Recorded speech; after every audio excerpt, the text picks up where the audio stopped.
He could only have gotten that idea from Benjamin Netanyahu. Growing up as a Gen Z in Los Angeles, the mere idea of conservatism was always something that was beyond antiquated and socially shunned. Of course, there were your boomers who bought a house for a pack of gum and a $2 bill that held Ronald Reagan in the highest esteem, but it was incredibly rare for a young person to identify with conservatism or the Republican Party at large, and if you did, you were hiding deep in the conservative closet. However, the gay liberal default setting seems to have been patched, and in 2026, the political tides have shifted in a different direction, and conservatism and right-leaning beliefs have never been more prominent amongst the populace and young people specifically in decades. Nick Fuentes has become a household name, racism is making quite the comeback, and being a Nazi is cool again.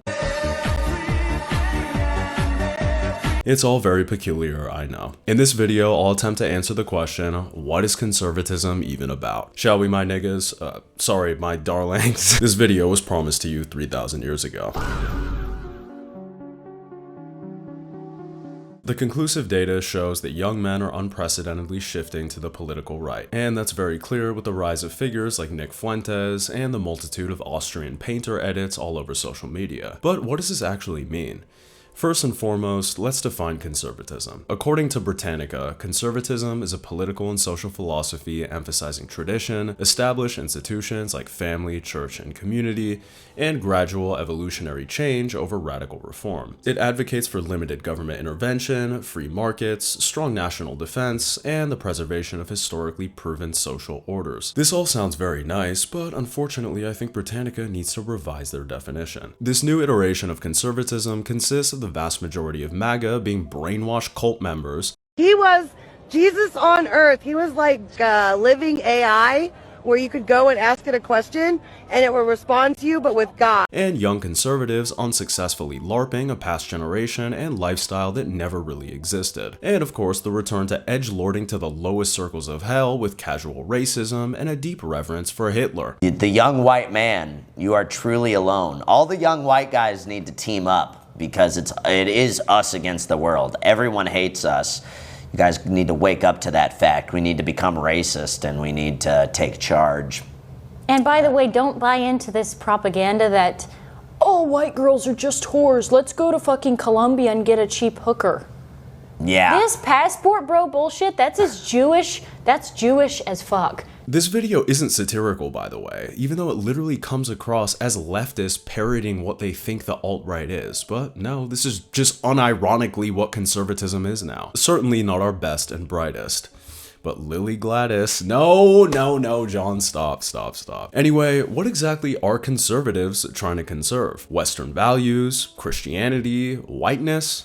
If this is the case, it's quite a hilarious idea. Western values for over a century have been tantamount to consumerism, rampant freedom in almost all societal aspects, and the never-ending desire to achieve capitalistic success, or liberalism. I love democracy. I love the Republic. I understand very well that the founding principles of America are derivative of Christianity, but America has never been a theocracy, and the argument that it's inherently a white country is entirely fallacious, which we'll get to later. On paper, it doesn't seem like most young conservatives want any of this disgusting liberal ideology or behavior to be proliferated, but in reality, this doesn't really seem to be the case. If anything, the conservative or far-right ethos, particularly amongst young men, seems to be predicated on the conservation of self-centered hedonism, which stems from the quote-unquote conservative old-world utopia of the 1950s, where white men were in charge and beautiful Aryan women were running around barefoot wearing sundresses and made turkey provolone sandwiches for their husbands after they came back from a long day of cheating on their wives with their secretaries, and everything was perfect. Except, of course, it wasn't. And for the vast majority of Americans, this was not the reality. Most men were working industrial, agricultural, or factory jobs. Women were also working as teachers, nurses, or on the assembly lines. The nuclear family way of life was reserved for the socioeconomic elite. And although their lives were affluent, I personally don't think this system produced the best outcomes for anyone involved. And I'm not really sure if most conservative men really want that life, even in its most idealized form. That's a ton of responsibility responsibility to take on and an immensely sacrificial life to live. And although I do believe that there are men who are willing to embrace that life and take on those challenges, I think most of these right-wing guys on the internet want to be the housewives of the 1950s with the perks of the patriarchy. And even if they could be the housewives, I still think most young far-right men are dreaming of inhabiting a past life that was nothing but a manufactured fantasy. So much of the right-wing rhetoric, specifically in Nick Fuentes' community, is completely predicated on delusions of grandeur. The third thing, we're going to repeal the 19th Amendment. Women need to shut the fuck up. Blacks need to be imprisoned for the most part. And the entire movement has been tenuously held together by the aesthetic of the right wing. I can drop ties in this bitch, drop like flies in this bitch. Every time you see a minority, you call them a slur. I mean, when Nick went on Piers Morgan's show, when Piers asked him, "So what's so cool about Hitler?" the first thing Nick said was, "Wow, hiatus." What's even funnier is when Nick's own words are repeated to him, he thinks it's the cringiest thing in the world. I love everyone. Bill Gates I love all people. Hey Nick, I noticed you drink Monster Energy, but did you know it's Israeli owned? There's other energy drink alternatives out there not owned by Zionists. Shut the fuck up and kill yourself immediately. When a mirror of his own ideology is held up to him, he's disgusted by what he sees. But that may have to do with him being an ultra-contrarian and also existing on the outskirts of the political zeitgeist for nearly a decade. I think he just hates the fact that he's not a niche queen anymore. Anyway, it's unequivocally evident that the conservative movement is falling apart, and it seems like no one within the movement can agree on anything. Obviously, you have the most prolific grifter of the 21st century, Donald Trump, who ran his campaign on no new wars, we don't need those, and general affordability for the American people. And of course, we've been involved in constant foreign conflict, and correct me if I'm wrong, but I haven't seen large swaths of young people being able to afford homes. Now, if I want to really crush the housing market, I could do that so fast and people could buy houses, but you would destroy a lot of people that already have houses. Candace Owens is telling Erica Kirk that her husband's untimely demise was actually her doing, probably true. Tucker Carlson all of a sudden became a liberal Muslim, and Nick Fuentes literally is telling his alt-right groypers to vote for the Democrats in the midterms, to do anything to deter the GOP from possessing more power. 2026, vote down. I'm a Democrat now. I'm a moderate Democrat in 2026. I don't know about 28. For 2026, I am a non-woke Democrat. MAGA is such a joke, it's almost not even worth discussing, but here we are, so why not? I should just preface that adhering to America's current political system in any capacity is a genuine humiliation ritual where it's like, okay, what candidate should I choose? The one who sacrifices children to Moloch or the one who has more of an affinity for Baal? Baal and Moloch, both friends of the show, by the way. But the reality is, our entire political system is fundamentally broken, and putting my faith in any politician is absolutely ludicrous. However, the MAGA movement would disagree with me immensely. These people would unalive themselves if it was proclaimed a necessity for the betterment of America in the gospel of Trump. Honestly, Trump could drop a nuke, and I'd still vote Republican over the Blasphemy of the highest order, of course. Speaking of which, Trump posted this recently. Then when asked about why he was portrayed as Jesus Christ healing someone with his hand, he goes, "I don't know what you're talking about. You're fake news. I'm a doctor." Okay. Secretary of War and faux crusader LARPer Pete Hegseth believes we're in a holy conflict, which we'll get to later, and Paula White Cain, Trump's spiritual advisor, is a genuine lunatic. Angels are being released right now. Angels are being dispatched right now. Hamanda ata ata rata teda baka sanda ata ambo osa tata rite eke banda ata. I don't think I need to continually repeat that this administration is an absolute disaster, and the boomer generation of right-wingers will support anything and everything that Trump does because they read somewhere on Facebook that he's playing 4D chess. However, there does seem to be one issue that has brought on some skepticism and denigration of the Trump administration and American politics as a whole. Time to talk about Israel and the Jews, ladies and gentlemen. Anti-Semitism has never been more prominent within American culture. Does Israel have a right to exist? No. And which of course is immeasurably understandable when you look at the Israeli government and their treatment of Palestinians, but I really do believe in America that we've gotten to a point where if we have a slightly bad day or don't look like a supermodel, we blame it on the Jews. Of course, AIPAC massively influences American elections as they spent over $100 million in 2024 to ensure that politicians who support Israel would be elected. elected. And Americans everywhere on both sides of the political aisle, and especially the young right, claim to not appreciate foreign interference and subversion of the American government because we need to be America first. Meanwhile, Qatar has spent over $100 billion on the United States on lobbying, education, and US corporate investments over the past 2 decades, or the $1.2 trillion that they recently pledged to the US, and we never hear anything about that. It's just Netanyahu is the reason why I can't get a girlfriend. And it's like, y'all niggas need to become a little more historically erudite, and honestly, just a little bit more aware of what's happening in the world. Although I could certainly use the 7K, you can call me Johnny Samuelstein all you want, I'm not a fan of the Israeli government in any capacity. But it seems like the belief in America amongst the current right, and just young people in general, is that Israel harbors the only evil people on the planet and completely disregard all of the other active genocides, slavery, war crimes, etc. that are going on in the world today. I mean, I don't leave the house too much anymore, but whenever I do, I'll go out and I'll talk to ladies, and I'll literally just tell them to their face that they're Nazis, and they think that it's hilarious. They're like, yeah, honestly, like, I kind of am a Nazi. Like, it's like, alright, like, why has Russia not faced the same scrutiny as Israel for their activities in Ukraine? I know it's a whataboutism, but what about the millions of Uyghurs in China that are actively being placed in concentration camps that probably could be labeled as religious or ethnic cleansing? But who am I to say? Or the thousands of Christians and Muslims who were unalived in Nigeria last year, or really any atrocity that's occurred globally. It's totally selective outrage, sorry. And just briefly on the topic of Palestine, why are the other Muslims in the Middle East not aiding their Palestinian brothers and sisters? Just a question. If I'm being real, I don't think anyone really gives a shit about any of this, unless it directly affects them. But Israel is a unique case where I've really been thinking about the root of this current anti-Semitism and why so many young Americans are adoring and revering the Austrian painter, and I've really been trying my best to extract it. Initially, I thought that maybe it had something to do with Judaist eschatology, the Gaza situation, which is crazy right now, or Israeli interference in the American government, but I don't think it's any of those things. There's obviously other national governments that have a hand in American soil, but Israel is viewed as the ultimate enemy of American sovereignty. I genuinely think the reason for the hate for Israel just comes from the fact that most young people's lives have gone down the drain due to current capitalism,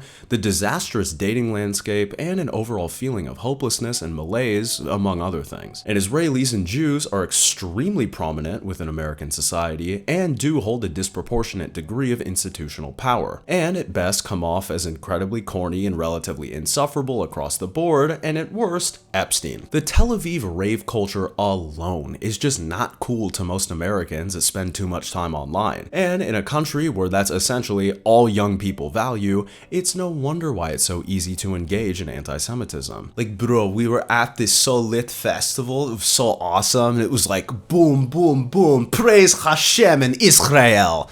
Like, yeah, that shit is corny, it's true. Also, terrible Israeli accent. But why? You were promised to me 3,000 years ago. Like, whenever someone puts out a song that's overly sincere, just isn't good, or even when someone does something that's just cringe, it's labeled as spiritually Israeli. And then of course you have the whole God's chosen people thing, which, by the way, I kind of have an affinity for, not in the sense where I believe that the Jews are God's chosen people. I actually think according to Christianity that's heretical and blasphemous, but I think upon extensive sociological research, I just like Jewish women from Israel. Why is every Jewish woman so attractive? Like, my first crush when I was 8 was born in Israel, and let's just keep it 1,000. I kind of like women who are steeped in religious zealotry and believe that they're closer to God than the rest of other human beings. And this does seem to be rather common amongst practicing Jews. But like, yeah, I get it. That's the religion. And it isn't like the Jews are the only group of people to think this way. Honestly, it seems like the entire world has entered a state of mass religion-induced psychosis. I think the vast majority of members of the Abrahamic religions, and maybe even atheists, genuinely believe that we're in the end times, which honestly may be true, but instead of maybe trying to inhabit a realm of peace and catharsis before it's all over, it seems like every religious person has become a bloodthirsty demon from hell who wants the fatality of everyone who doesn't abide by their their religious doctrine in an effort to accelerate the coming of the apocalypse. It doesn't matter who your enemy is, you need to destroy their offspring to prevent them from creating more offspring. All this shit is taking me back to the wisdom of Christopher Hitchens, where it's like, I know that religion has genuinely done so much good for the world and probably billions of individuals throughout history, but with the unholy trinity of the internet, the rise of grifters, and legitimate lunatics that are involved in religious practice, how is it even possible for religion to not be corrupted, misinterpreted, and spread to fulfill the desires of wickedness and evil? And of course, this is nothing new, but in 2026, this has been exacerbated to the absolute fullest extent. Well, maybe not the fullest, which we'll get to in a sec.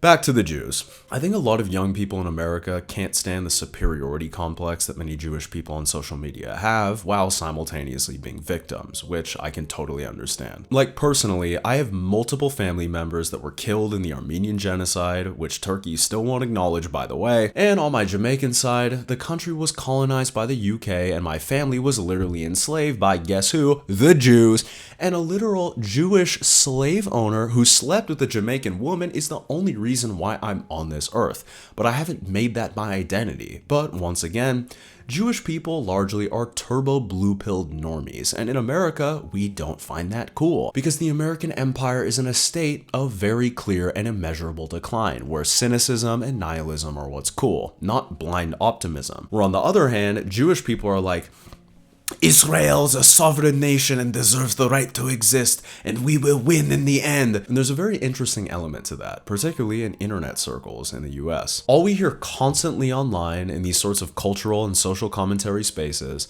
is how we have no community, everyone is socially isolated and atomized, and the expression to be cringe is to be free. Is that not everything that the Jewish community has, especially according to young Americans? Cringe as fuck and proud of it, a tight-knit community, immense success within the business world intergenerationally, and a massive influence over culture. Honestly, I think a fair amount of young anti-Semitic American right-wingers and progressives alike are a little resentful of the Jews, because everything that I mention is exactly what they want. It seems like every single societal desire from every young person in this country is just what the Jews have. And I'm sorry to say, but if any of these people on either side of the political aisle were born in Israel, they would want as many cruise missiles as possible to hit Palestinian elementary schools, so they could feel as safe as possible on a Tel Aviv beach where they could dance to some bullshit and say, boom, boom, boom, so to speak. Anyone who's been to Tel Aviv in the summer knows that it is heaven. Maybe if Israel just looks max, they would hold a more favorable global reputation. But here's the thing. Does Israel control the US government? Are they interfering in elections? Does Netanyahu own Trump?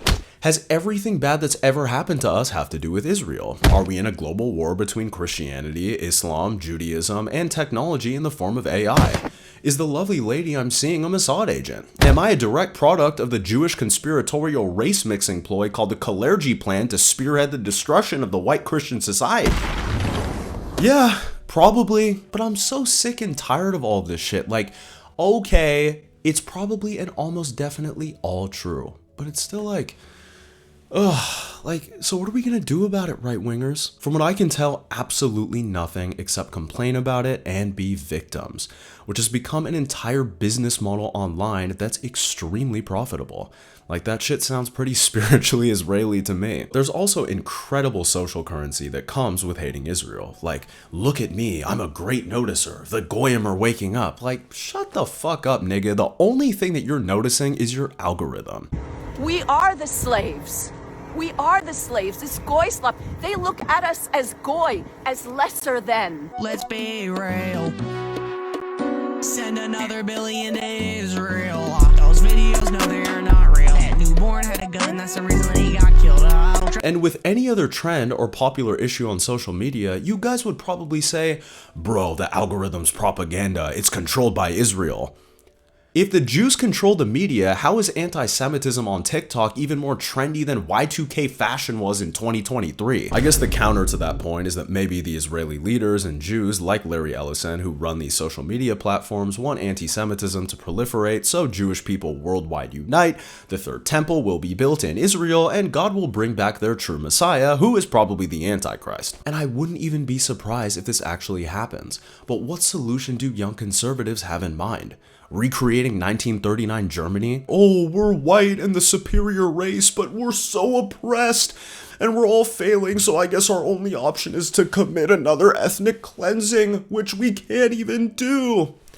I thought you whites had the superior Hyperborean spirit, which I'm absolutely seeing none of. All I see is victimhood and entitlement, which is supposedly everything that you guys are against. Maybe the Jews are onto something when they refer to us as Goyim. I think this leads us quite nicely to the fallacious perspective of utopianism. Currently on social media, I've seen an unbelievably exorbitant amount of hatred for literally every group of people and a massive uptick in identity politics, which obviously is nothing new. But things have genuinely gotten out of control. Every group seems to have come to the conclusion that the most salient solution to living their best life is just to entirely eradicate the group of people they believe is causing them problems. And honestly, everyone seems to be a culprit. Women want men gone. Men want women's rights stripped away from them. Everyone hates black people, so on and so forth. I guess for this video, we'll focus on the young conservative perspective. All over the internet, there are countless videos of right-wingers insisting that if the blacks were sent back to Africa, the 19th Amendment was repealed, and all the immigrants, illegal or otherwise, were deported, they'd live in paradise. Maybe this applies to the Jews a little more, but it's genuinely so sad where we've ended up, in the way that we have completely accepted the dehumanization of people we disagree with, and are just different from. Dehumanizing people that we believe are evil will only lead us to justify all kinds of heinous actions against them, because we believe we're the good guys. I'm not sure where this quote comes from, but my actions cannot be evil because I am not a monster. Only monsters are evil. Kind of perfectly summates this nascent movement of postmodern social interaction on the internet. Anyway, on the topic of Black America, it may be true that although Black Americans only make up 13% of the population, they commit 50% of the violent crimes, which the black community does need to properly address. It's true. But here's the data that your favorite right-winger won't tell you, and I think this is very important. Only 0.93 to 3.9% of people in America commit violent crimes. Okay? Briefly, I find the idea of white supremacy to be one of the most laughable ideas ever. Like, shout out to white people, but the white nationalists suggesting that America would be a utopia with only white people, it's like, you guys, and specifically Nick Fuentes and the Groypers, hate women and have attributed them to destroying America. And if Nick ever gets in a relationship, and we'll see what happens with that, there is no way that he'd ever be with a white girl. Even if the rumors about him being gay are true, he'd get with a white guy and then start complaining about him too. Like, Nick just hates everyone. He's a fucking misanthrope and he just needs to accept it. And by the way, it seems like nearly everyone Nick interacts with isn't white, but on some level they share his belief system. Also, Nick and the majority of white nationalists seem to possess massive disdain for sports-loving, frat culture-adjacent normie guys, which is the majority of young white men in the country, and I totally agree with them, personally. But I think there's a fair amount of these modern white supremacists, like Nick Fuentes, who are masking the fact that they're just introverted and kind of shy with this shield of faux racism and white supremacy that will inevitably cause them to appear more intimidating and imposing than they really are to ward off their own insecurities. I don't want to psychoanalyze the guy, so I'll psychoanalyze myself. The predominant male youth culture in the mid-2000s when I was growing up was highly fixated on being energetic and outgoing, brash, and a bit of a delinquent. I tried to be those things, failed miserably, and attempted to learn through watching shows on Cartoon Network, Jackass, or even less tame shows on Disney Channel. And I just didn't resonate with any of them. I liked the Golf Channel, Lord of the Rings, and The Sound of Music. And this is when I was like 8. On a personal level, to this day, I have an affinity for romance, beauty in all facets, slow dinners that I cook and share with my friends, and ideally, I'd like to live in a castle in the Scottish Highlands and brood around corridors. I'm a sensitive young man. I'll go to them, but I don't really like clubs, and you wouldn't catch me dead at Astrofest. And those festivals, by the way, are comprised of almost all white people. It's like, Nick, you hate people like that. You are a failed white supremacist. I'm sorry. Well, we already knew that due to your last name. What I'm trying to say is that according to current society, I'm kind of boring, and I see Nick as someone who's even more boring than me. And because he hasn't done the due diligence to actually go out, meet real people, and legitimately get out of his comfort zone, he retreats to his Twitter feed and bases his entire reality on what he sees there. And it is true, if you follow libs of TikTok, your perception of minorities may not be the most favorable. Whenever I watch Nick, he's always crafting these intricate scenarios about the way the world is that are purely predicated on stereotypes that are largely imaginary in the broad sense, which is why he can be so hilarious. But I really do believe that his entire life and worldview is informed and colored by the inflammatory hues of the internet. And even when he goes out into the real world, his symbiosis with the internet won't let him escape its embrace even if he wants to. But this is why I don't quite believe in racial or ethnic supremacy in any group, and I may be biased for obvious reasons, but I think we really have two groups. A minuscule percentage of intelligent, thoughtful people and retards, who are the rest. That's obviously a little bit hyperbolic, but it honestly seems like the only time ethnic or racial groups are unified is when they have an enemy, and vice versa. And I personally don't believe that's true unity at all. I think that utopianism in the form of ethnic homogeneity is a massive psyop, where as a society, we should be pursuing greatness, beauty, kindness, competence, and selflessness. And I find that all of these arguments about race have deluded us from embracing that truth. Anyway, back to the statistics. The idea that the majority of black people are a bunch of murderers and felons is absolutely absurd. And on top of that, I don't think white young people who don't interact with black people understand how much a massive amount of black identity for so many black people is predicated on disproving those stereotypes. You just don't see those black people on the internet frequently, especially not on X, because there's no capital in that. No way to generate outrage, which is what a lot of y'all white ass niggas fundamentally do not understand. Social media massively skews our perception of reality, and the videos that usually go viral in this political landscape are ones where a certain group, race, or gender are fulfilling a negative stereotype that's been assigned to them. And yes, stereotypes exist for a reason, but basing your worldview and pattern recognition on your Twitter feed is the lowest IQ behavior of all time. And I know I've already said it, but in this world, we have quite the bell curve of intellect, but 99% of people who are on the internet and engage with it are dumber than a box of rocks. The internet and the news cycle has caused us to focus on 1% issues that have the most spectacle and has created disregard for nearly everything else in every facet that actually matters. The internet has caused us to pay attention to celebrity dating issues, trans athletes and women's sports, black fatigue, you have black people on a cruise, or any culture war issue for that matter. And it's like, there's a reason for it. There's an entire multi-billion-dollar media ecosystem that is actively preying on our fear for the future, on our outrage, and when we see things on the internet that we don't like, we're like, oh no, the world is over, it's done. But the media ecosystem is just selling us despair. It's telling us that nothing is ever going to get better. And because of that, we subscribe to this person, buy this person's course. And ultimately, this does absolutely nothing. It's keeping us away from the truth. It's keeping us away from focusing on values that could actually change the world. People like Fuentes, Patrick Bet-David, even Joe Rogan, and many others would not even exist if this wasn't and still is the case. They can masquerade as truth tellers or comedians all they want, but ultimately they understand the current political online market of supply and demand, and they're quelling your fear and their own with sweet nothings. And if that doesn't work, the anger they generate from you will just push them further to the top of the algorithm. We weren't meant to have this much access to so much information, especially when nearly all of it is framed in a way that is selling us a narrative to intentionally hijack our minds and attention. I want to talk a little about these LARPing and foids for a second. Just kidding, sorry ladies. However, the uptick in young women cosplaying as Hitler and racist is just proof that there's an undeniable social currency in pretending that you hate black people. If you have a job, you owe me reparations. I am unemployed because— You need a job? I got a fucking idea.